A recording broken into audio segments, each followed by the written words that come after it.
A human walked into the galaxy's most secure station. Security demanded all weapons. What happened next broke their scanners and their understanding of reality. The alien security chief had processed 200,000 species. He'd seen warriors carrying plasma cannons. He'd seen beings made entirely of living metal. He'd seen creatures that could spit acid through steel. But he'd never seen anything like this. One human, one battered jacket, 47 pockets. And that was just the beginning. The truth behind what humans carry will change how you see everything. Because this wasn't about weapons. This was about something far more terrifying to the rest of the galaxy. Here's what you're about to discover. First, why humans treat their bodies like Swiss Army knives with legs. Second, the psychological trick that makes humans the most prepared species in known space. And third, the moment security realized they'd made a terrible mistake about what dangerous really means. This story starts at Unity Station, the single most protected location in the Galactic Council, where wars end, where treaties are signed, where nothing dangerous is supposed to enter. Security there had one job: scan every visitor, confiscate every weapon, keep the peace. They'd perfected this over 800 years. Their scanners could detect a blade the size of a cell. Their AI could predict hostile intent from heartbeat patterns. Their shields could stop a supernova. Then Captain Chen walked through their door. She wore cargo pants, a utility vest, and a smile that should have been a warning. Security saw the smile. They ran the scan, and their day got very, very complicated. Let me show you exactly how this happened. Unity Station floats at the edge of neutral space. It's built from crystallized starlight and protected by weapons that could glass a planet. Every major species has an embassy there. Every dispute gets resolved there. Or it's supposed to. Captain Chen was there for humanity's first full council membership hearing. Earth had been knocking on the door for 50 years. Now they finally got their chance. Send one representative. Prove humans deserve a seat at the big table. Earth sent Chen, former Marine, current deep space explorer. Zero diplomatic training. The council's message was clear. Come unarmed. Come peaceful. Show us you can follow basic civilization rules. Chen agreed immediately. That should have been the first warning sign. The security checkpoint sat at the station's only entrance. 6-inch thick titanium doors. Sensor arrays that could read your DNA from across the room. And the Vraxian security team. For massive beings. Each one 8 feet tall with exoskeletons harder than diamond. Chief Enforcement Officer Kravax ran the checkpoint. He'd worked there 30 years. Never lost a prisoner. Never missed a weapon. Never broke protocol. He took pride in his perfect record. Chen approached at 0900 station time. She wasn't nervous. Wasn't rushing. Just walking like she owned the place. Kravax noted this in his report later. Humans, he wrote, have an unsettling confidence. The scanner lit her up like a Christmas tree. Red warnings everywhere. His screen showed 47 distinct objects. Metal, ceramic, polymer. Some materials the scanner couldn't identify. Kravax's translator implant almost glitched. Surrender all weapons and prohibited items. Now. Chen smiled wider. Sure thing. She reached into her right cargo pocket. That's when things got weird. Because that first pocket produced a multi-tool. Standard issue. 6 functions. Chen placed it on the conveyor belt. Then she reached into the same pocket again. And pulled out a backup knife. Folding blade. For inches. Same pocket. 2 items. Kravax's second set of eyes narrowed. Continue. Chen reached into a different pocket. A flashlight emerged. Then a compass. Then a waterproof lighter. Then 3 different types of cordage. Then a whistle. Then emergency rations. All from one pocket. Now here's where things get really interesting. Humans don't have pockets.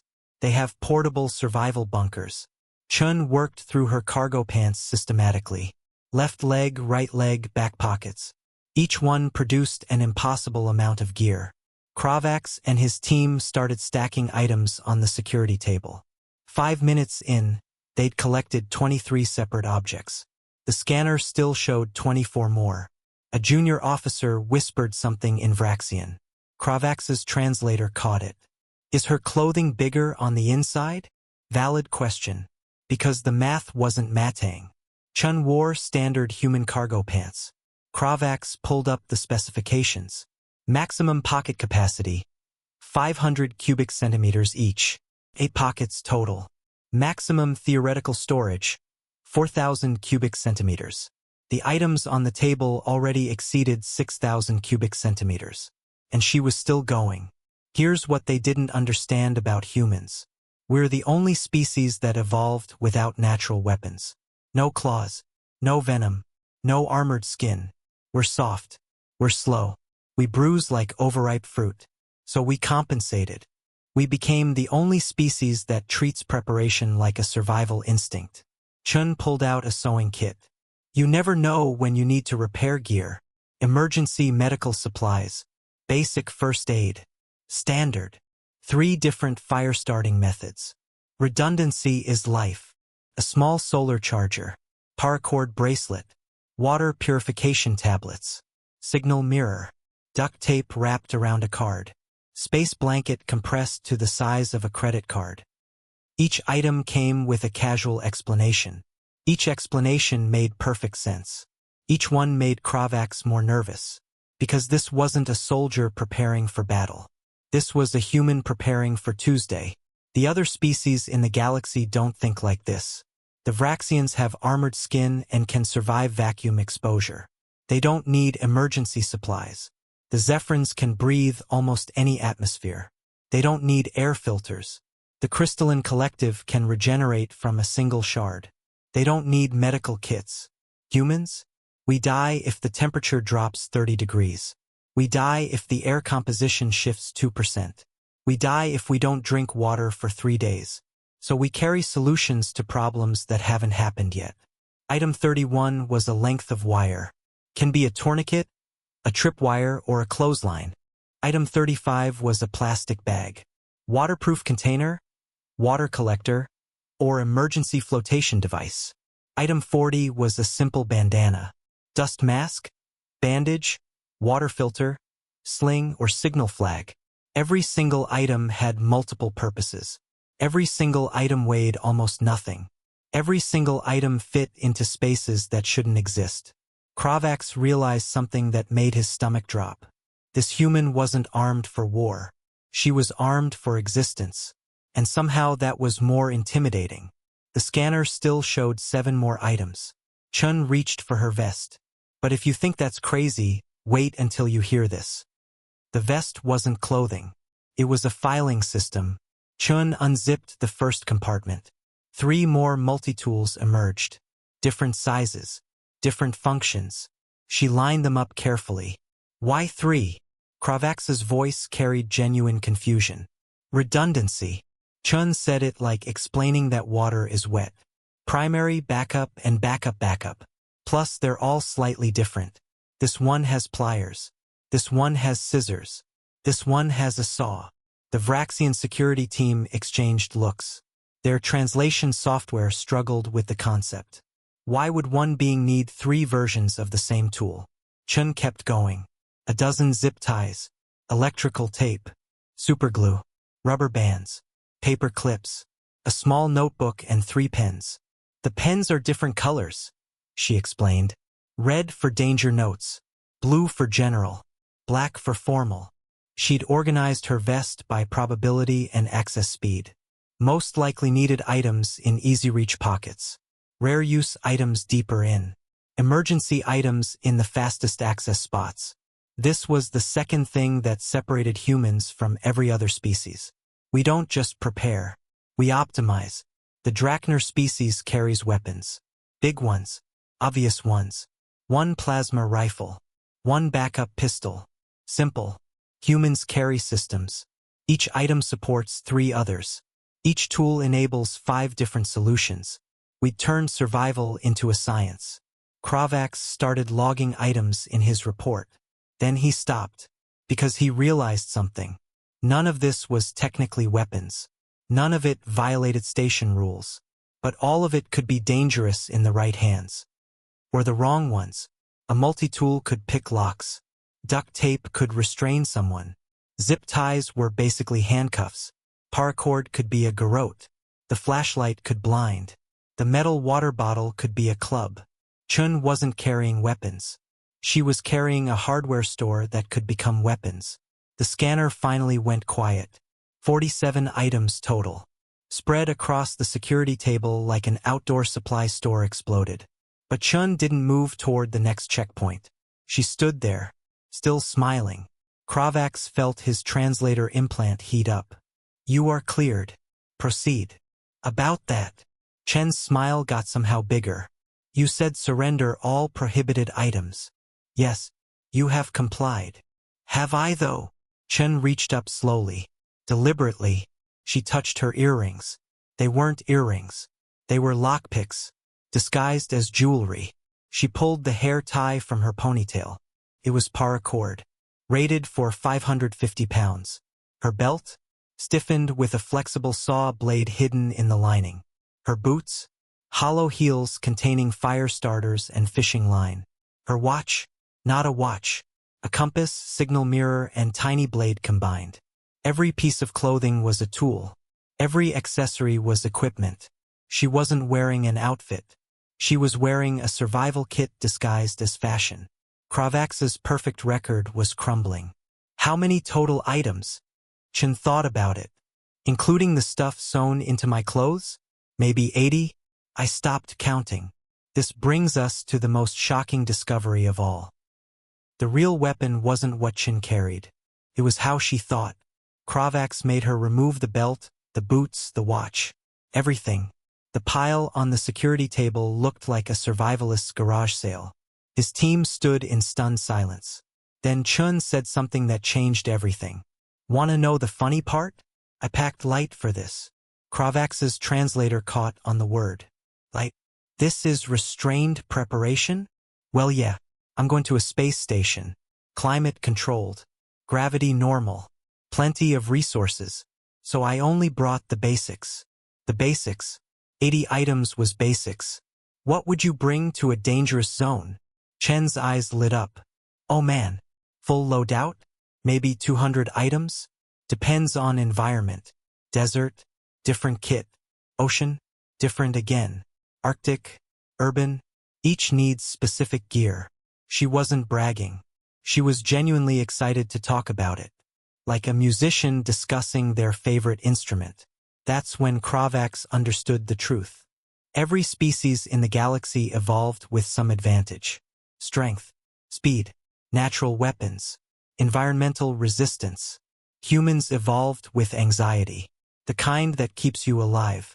The kind that says what if and then solves for it. They looked at a peaceful diplomatic mission and thought, but what if? What if the station loses power? Pack a flashlight. What if I need to signal for help? Pack a mirror. What if my clothes tear? Pack a sewing kit. What if everything goes wrong? Pack everything. This wasn't paranoia. This was pattern recognition. Humans had survived ice ages, predators, plagues, and their own violent history by being the species that planned for Tuesday and prepared for doomsday. The other council species mocked humans for this, called them paranoid, overprepared, anxious, but Kravax saw something else. In 200,000 species, humans were the only ones who treated every day like a survival scenario. And that meant humans survived scenarios that killed everyone else. The station chief arrived.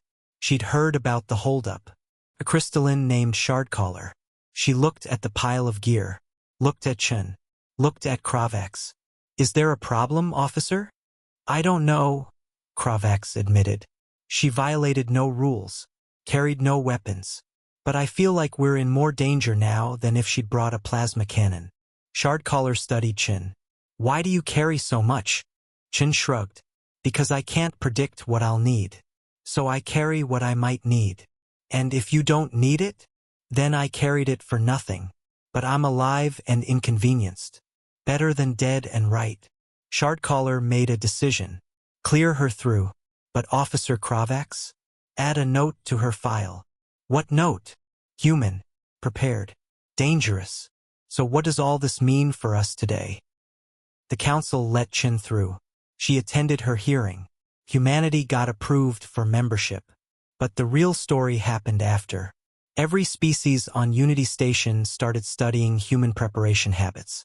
Not for weapons, for survival philosophy. Because here's what they realized. Humans aren't naturally stronger. We're not faster. We don't have better senses or tougher skin. We've survived through pure spite and Ziploc bags. The Drachner Empire sent researchers to Earth. They wanted to understand human load-out culture. They documented bug-out bags, EDC kits, emergency preparedness forums. They found humans preparing for everything. Earthquakes, floods, zombie apocalypses, nuclear winter, alien invasion, regular Tuesday.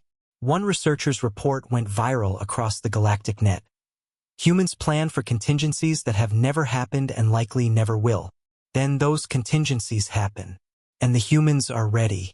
It's terrifying.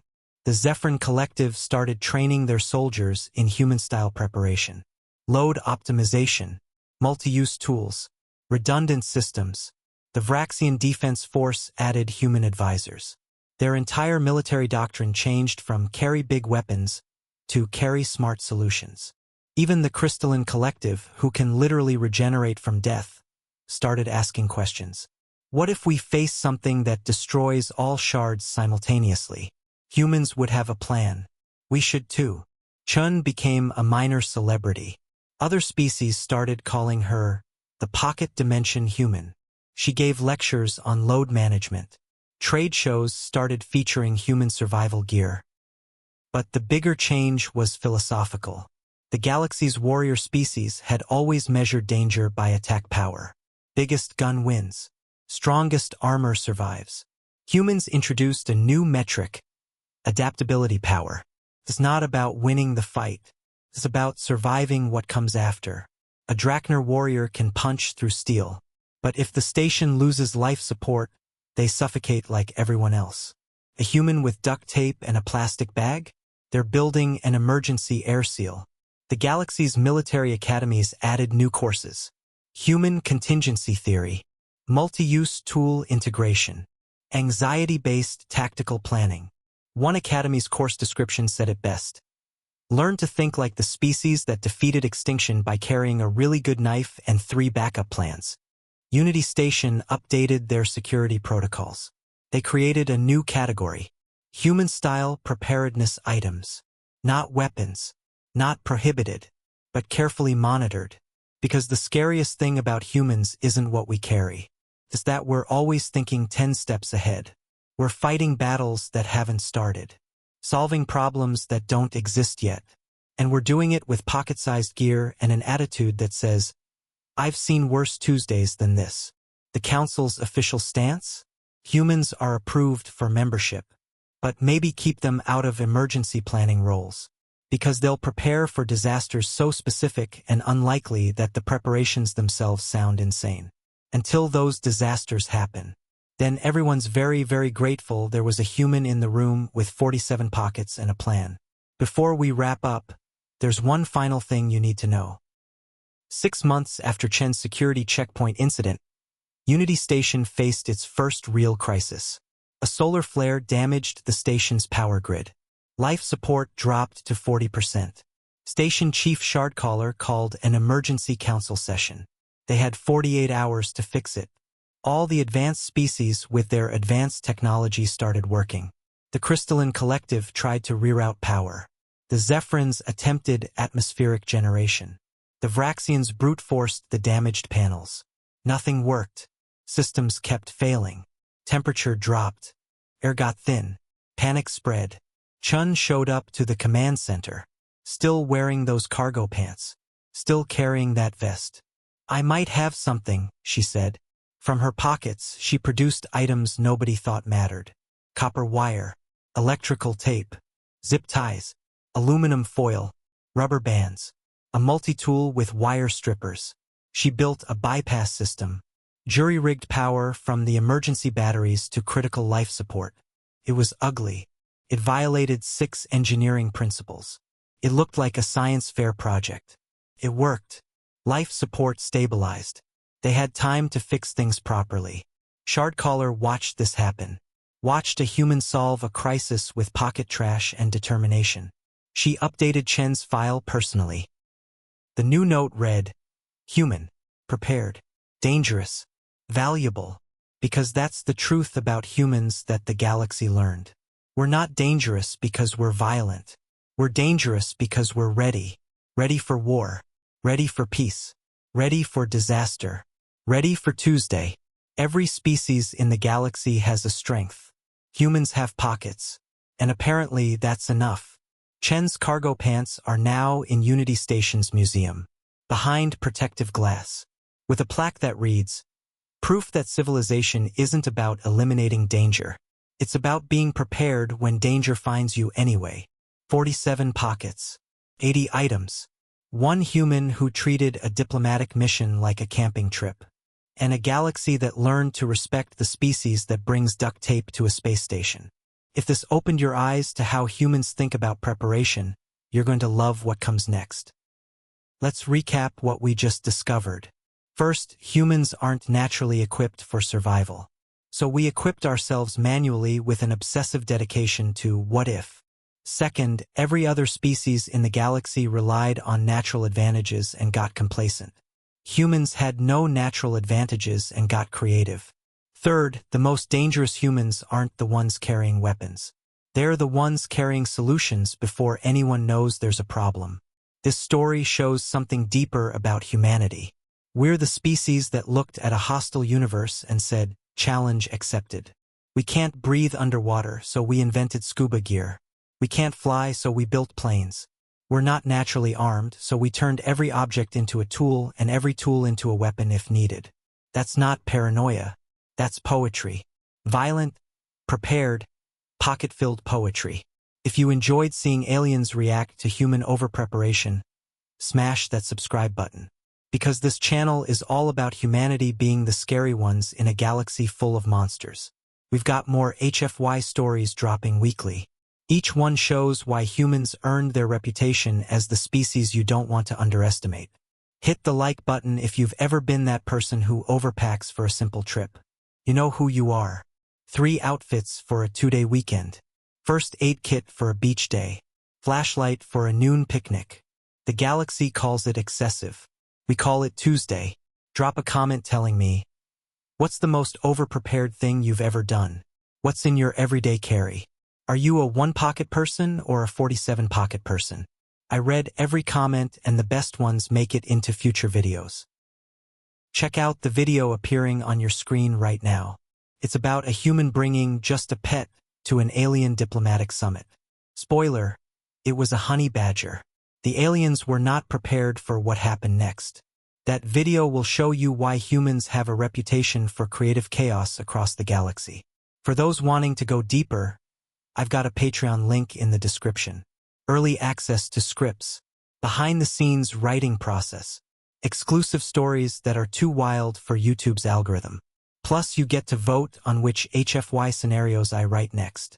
Should we explore humans in alien cooking competitions? Humans explaining Earth sports to confused aliens? Humans showing aliens our idea of entertainment and horrifying them? You decide. Here's the truth the galaxy learned and we should remember. Preparation isn't weakness. It's wisdom. The person carrying duct tape isn't expecting disaster. They're expecting reality. Because reality has a habit of needing duct tape at the worst possible moment. Unity Station learned this the hard way. They learned that humans measure danger differently. Not by threat level, by preparedness level. So the next time someone calls you overprepared, just smile like Captain Chen. Reach into one of your many pockets. Pull out exactly the thing they're about to need. And remind them, it's not paranoia if you're always right. Stay prepared out there. And remember, in the vastness of space, nobody can hear you ask to borrow a multi-tool. But if they could, a human would have 3 to spare.